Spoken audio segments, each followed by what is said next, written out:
Oi, gente, mais uma vez estamos aqui, né, começando, dando início às aulas, né, de Direito Constitucional e vamos dar início ao artigo 5º, dando continuidade, né, que já havíamos falado anteriormente, ficou com o Mercosul, e agora voltando mais uma vez. Esse artigo 5º é um dos artigos mais cobrados em provas, é um dos artigos que se exige mais, é um artigo que você tendo como base, você vai levar para todas as matérias, né? Principalmente para quem está iniciando, que vai ter como base o artigo 5º. E assim vamos, gente, continuando, dando continuidade às nossas aulinhas. Vou fazer uns paralelos, né, sobre a realidade, né, para que não se torne uma coisa tão cansativa. Então vamos lá. Título 2, dos direitos e garantias fundamentais, capítulo 1, dos direitos e deveres individuais e coletivos. Artigo 5º. Todos são iguais perante a lei, sem distinção de qualquer natureza, garantindo-se aos brasileiros e aos estrangeiros residentes no país a inviolabilidade do direito à vida, à liberdade, à igualdade, à segurança, à prosperidade, nos termos seguintes. Então, gente, o que significa estrangeiro residente no país? Aí ele diz, é muito fácil, é quem mora no país, né? Residente que mora no país. E vocês acham que os estrangeiros que passam temporariamente fazendo escalas, né, entre voos internacionais aqui no Brasil não estão garantidos, né, pelo artigo 5º da nossa Constituição? Ou seja, eles podem ter sua vida violadas, né, a liberdade, a igualdade, a segurança e a propriedade por não estar residindo. Então, o artigo 5º também alcança os estrangeiros, né, que estão de passagem por aqui transitoriamente.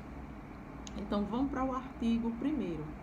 Homens e mulheres são iguais em direitos e obrigações no termo desta Constituição. O que significa essa igualdade? Homens e mulheres são iguais nos termos desta Constituição. Aí muita gente está pensando, não são não. Não são não, porque tem a Maria da Penha, e a Maria da Penha, ela coberta mais as mulheres do que os homens. Então, é justamente esse, para quem está iniciando, principalmente, vai ouvir falar no princípio da equidade. Então, esse princípio, ele justamente ele vai abrigar, né, que de forma que trate os desiguais de formas desiguais, na medida de suas desigualdades, para que eles se tornem iguais. Então, é isso que o princípio da equidade vai dar. Então, assim, além do direito constitucional, que a gente estuda direito constitucional, a gente vai observar que os princípios é que foram constituídos o nosso direito, né? Teve o princípio, teve os costumes, né? Então, tudo isso faz parte na nossa construção do nosso direito. Então, o princípio da equidade vale salientar, né, que são usados para que toda a base do nosso direito. Inciso 2º, ninguém será obrigado a fazer ou deixar de fazer alguma coisa senão em virtude de lei. Então, aquilo que a lei não proibir é permitido, né? A gente é livre para fazer aquilo que não é proibido em lei. Inciso 3º, ninguém será submetido a tortura nem a tratamento desumano ou desagradante, no caso. O que significa isso, gente? Que a tortura e tratamentos desagradantes, ele faz anular processos judiciais, entre outras coisas, inquéritos, por causa de tortura, porque isso faz parte de um dos tratados internacionais, né? A não tortura, a convenção ela fala disso, né? Da não tortura, da igualdade. E se você ver nossa Constituição, é base tem como base a Declaração Universal de Direitos Humanos. É isso. Artigo 3º. Ninguém será submetido a tortura nem a tratamento desumano desagradante, que eu já havia falado. Artigo 4º. É livre a manifestação de pensamento, sendo vetado o anonimato. Ou seja, cada pessoa se manifesta, né, fala de alguma forma que possa expressar, mas que seja vetado seu anonimato, para que sua culpabilidade, para que sua culpa, para que sua responsabilidade que venha atuar sobre qualquer desvio. Artigo 5º. É assegurado o direito à resposta proporcional ao agravo, além da indenização por dano material, moral à imagem. Então, a gente vê isso muitas vezes em jornais, né?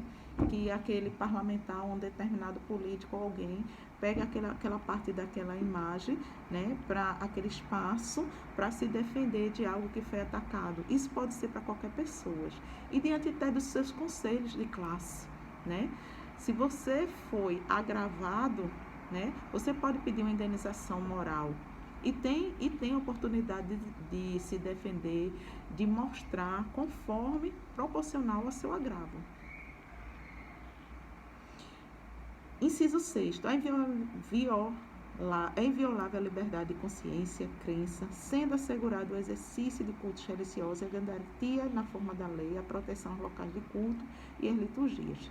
Então, nos presídios, né, o preso tem direito a cultos religiosos sendo garantido em hospitais e instituições públicas. Inciso 7º, é assegurado nos termos de leis a prestação de assistência religiosa nas entidades civis, militares e internação coletiva, foi como eu já havia falado. Um presídio é uma internação coletiva, os hospitais é uma internação coletiva, né? Entre outros, entidades civis, né? Também no caso um hospital, que é uma entidade civil, né? Instituições militares também, certo? Inciso 8º, ninguém será privado de direito por motivo de crença religiosa ou convicção filosófica ou política, a salvo invocar ou eximir a obrigação legal de todos imposta. Recusa-se a cumprir prestação alternativa fixada em lei. Então, assim, o que quer dizer isso? Você não pode alegar que não vai votar por convicção religiosa. Você pode alegar que não foi votar, né, justificar seu voto por outro motivo, mas não por questão religiosa, né, nem filosófica. Então, assim, há uma certa liberdade, mas desde que essa liberdade seja garantida no termo da lei.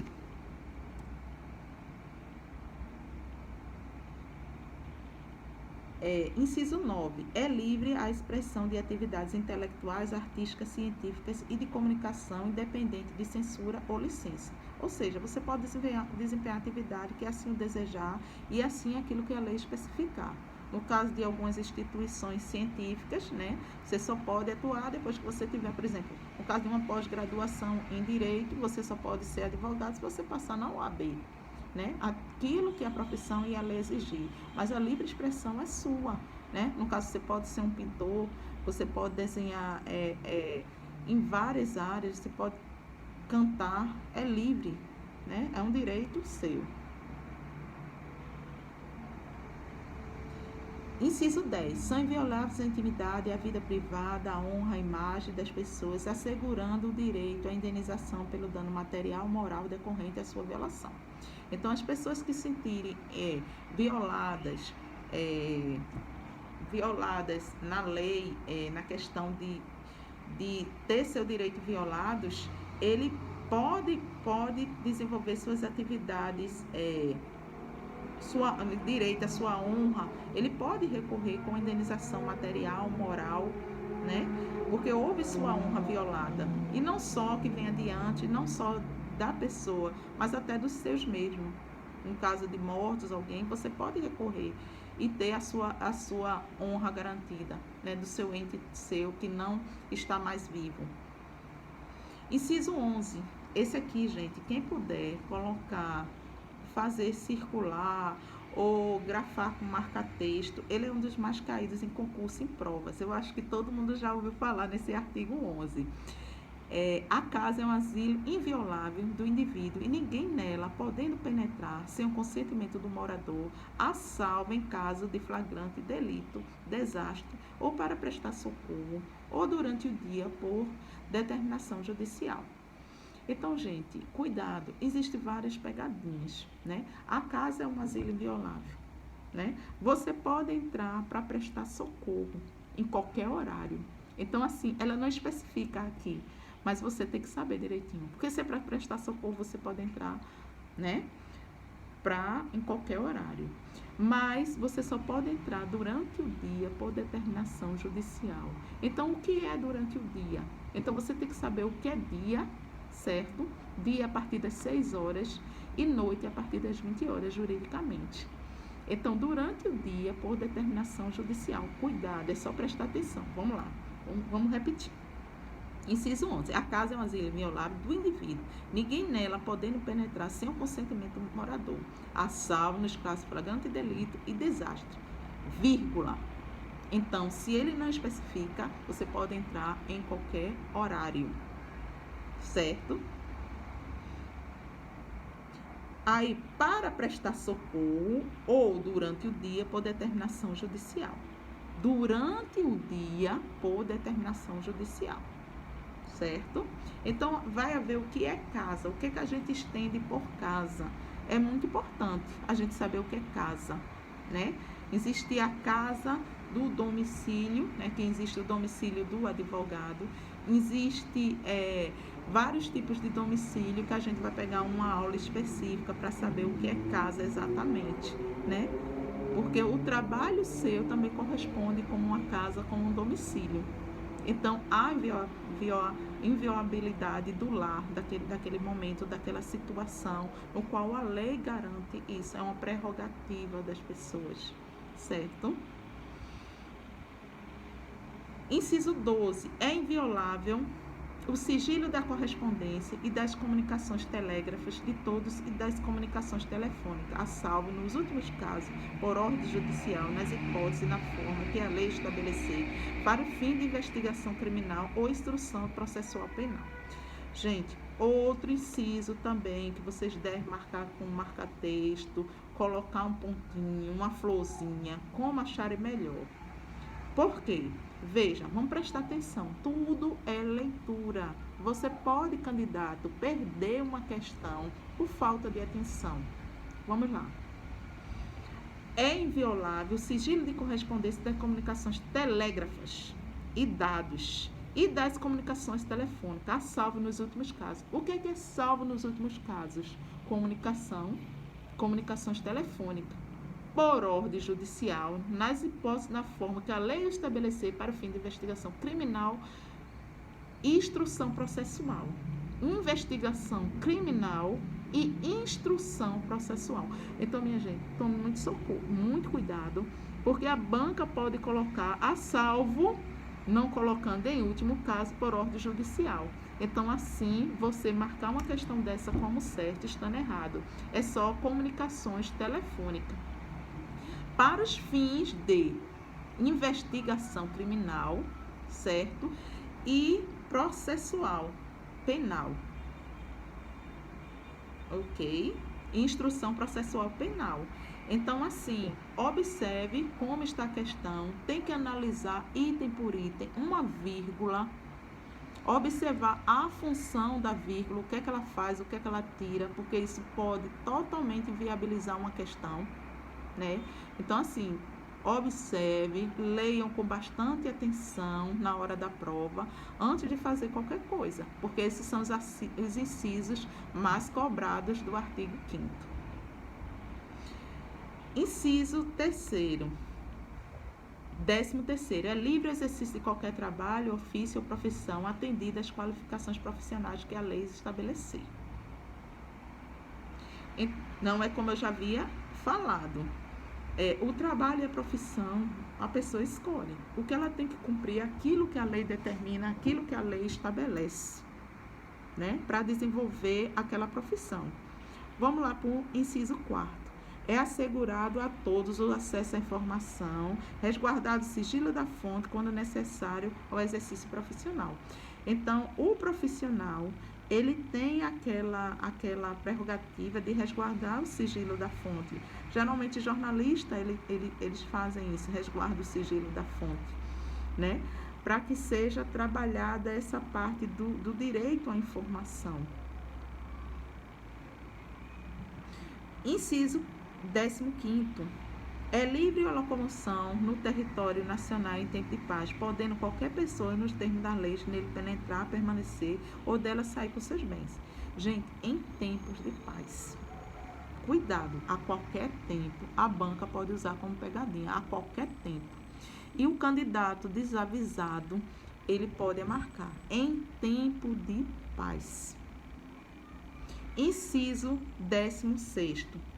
Todos podem reunir-se pacificamente, sem armas, em locais abertos ao público, independente de autorização, desde que não frustrem outra reunião anteriormente convocada para esse mesmo local, sendo apenas exigido um prévio aviso à autoridade competente. Ou seja, todos podem se reunir, desde que não frustrem outra reunião para aquele mesmo local. Então, você pode se reunir pacificamente, sem armas, certo? Sem armas. Sendo uma prévia comunicação. Não precisa pedir autorização, porque a autorização, você está pedindo uma autorização, já vem dizendo, é uma prévia comunicação, né? Que você vai se reunir. Então, não é embargado a sua reunião. O que será não aceito é se tiver outra reunião para ali frustrar, convocar naquele mesmo horário. Ok? 17º. É plena liberdade de associações para os fins lícitos e vedada em caráter paramilitar. Certo? Qualquer associação você pode se associar, sendo vedada em caráter paramilitar. O que é paramilitar, minha gente? Paramilitar é uma associação que tem quase com a mesma finalidade da parte militar, ou seja, contrária a militar, porque só pode existir uma.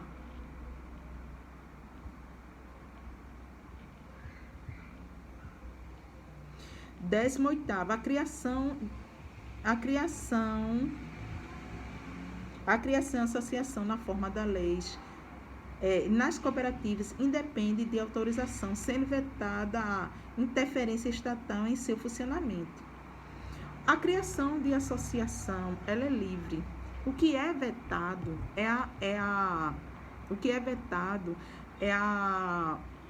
é como se fosse a limitação dela. Então, o que é vetado é a limitação, independente de autorização, sendo vetada a interferência estatal em seu funcionamento. Ou seja, o Estado não pode interferir nas associações, entendeu? Associações têm seus fins, e ali ela pode dar início e terminá-la quando assim o vê que há necessidade, certo? E as pessoas são livres para se associar e desassociar. Inciso 9º.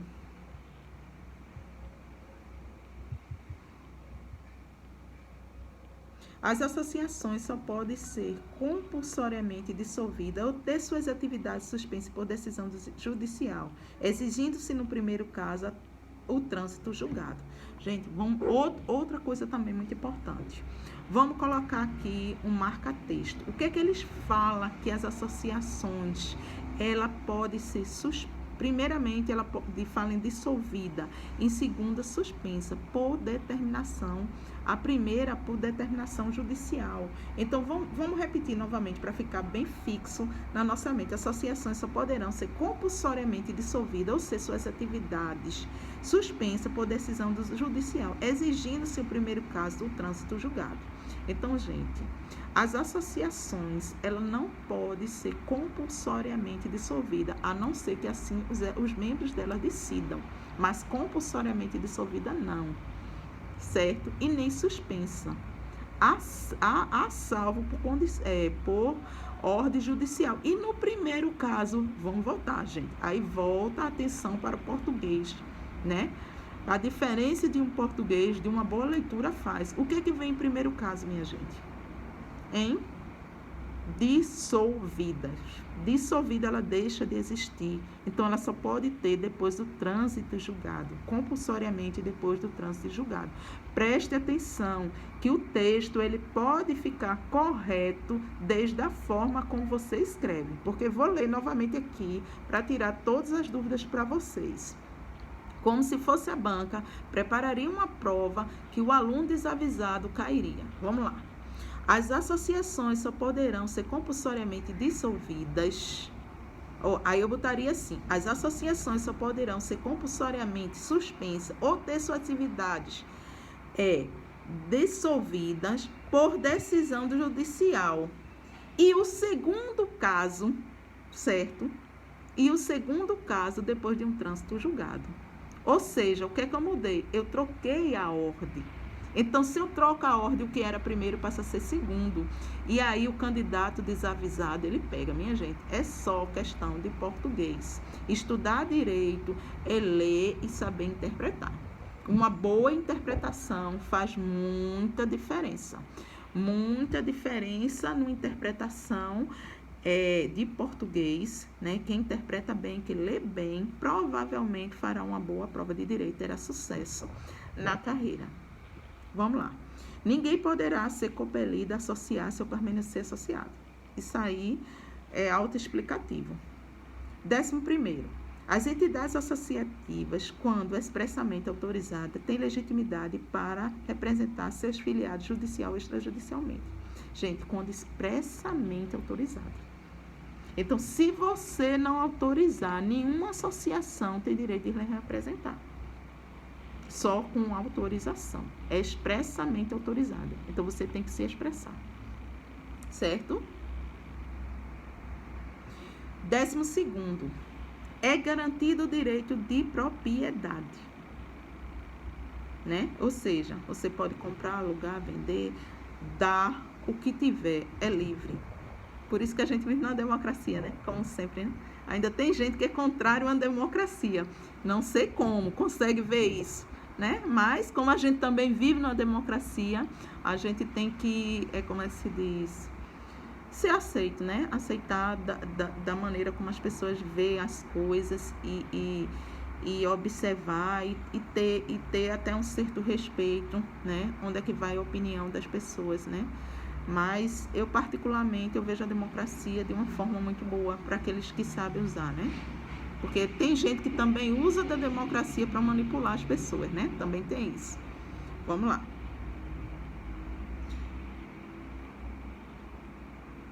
12º, é garantido o direito à propriedade. 22º, é garantido o direito à propriedade. 23º, a propriedade atenderá a sua função social. O que é isso, sua função social? Né? Tem muita gente que fica em dúvida o que será a função social. Gente, função social são os pagamentos de impostos, né? Toda propriedade, ela tem sua finalidade, se é para uma residência, se ela é comercial, se ela é uma associação, se ela é isenta de impostos, né? Então, ela tem a sua função social e ela tem que cumprir sua função social, certo?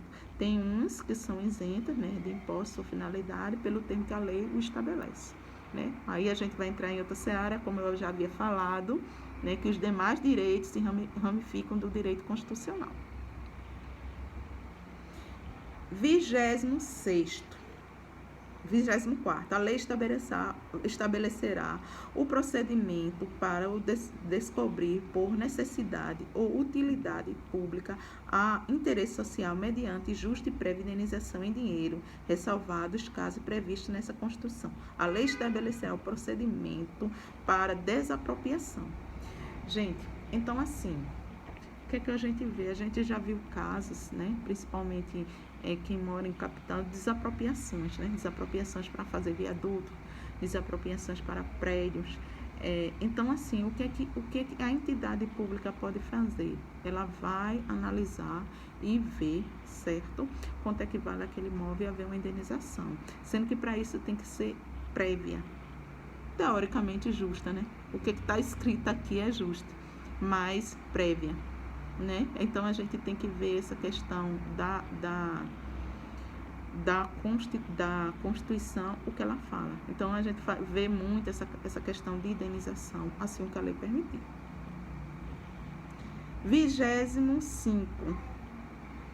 25. No caso de iminente perigo público, a autoridade competente poderá usar a propriedade particular assegurada por o proprietário a indenização anterior se houver dano. Em caso de risco eminente, em caso de ataque, principalmente quem vive em região de fronteira, em caso de ataque, a autoridade estatal, né, ele pode chegar ali e pedir que você saia imediatamente para casos de risco, né? E vai fazer sua indenização ulterior se assim houver danificado algo. Então, aí já é ulterior. Ulterior significa depois.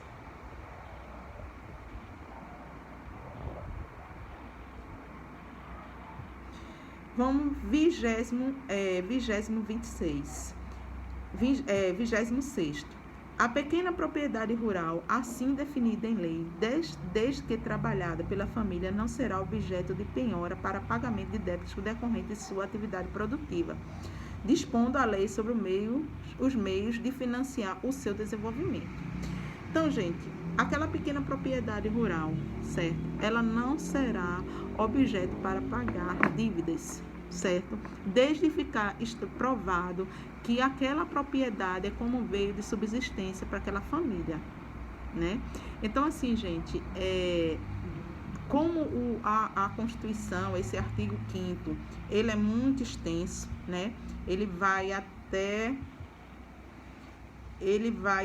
o inciso 78, né? E mais até o parágrafo 4º. Fica muito grande. Então, assim, o que é que a gente deve fazer? A gente deve cortar, né? Tentar fazer, porque senão vai ficar uma aula cansativa, e não é esse o meu propósito, que no início das aulas eu já vinha dizendo, estudar, mas o que estudar for, aquilo que conseguir pegar, for tranquilo, for bom, for proveitoso, não adianta você passar um dia e não conseguir pegar 1 hora. Você pode estudar 1 hora por dia e conseguir aproveitar bem aquela hora, né? Então, gente, assim, é o conselho que eu lhe dou. Revisões sempre, né? Eu vou pegar alguns exercícios de algumas provas para começar a mostrar com vocês, né? Porque agora a gente já tem um certo conteúdo para começar a colocar em prova, em xeque aqui, a gente vai começando e vai dialogando. Alguém também, vocês também, à medida que eu for colocando, vocês podem fazer pergunta, dando sugestões, né? E ali eu vou corrigindo assunto, vou corrigindo prova. Vou deixar numa parte no meu Instagram, quem quer ver, Eulina Carro, meu Instagram, né?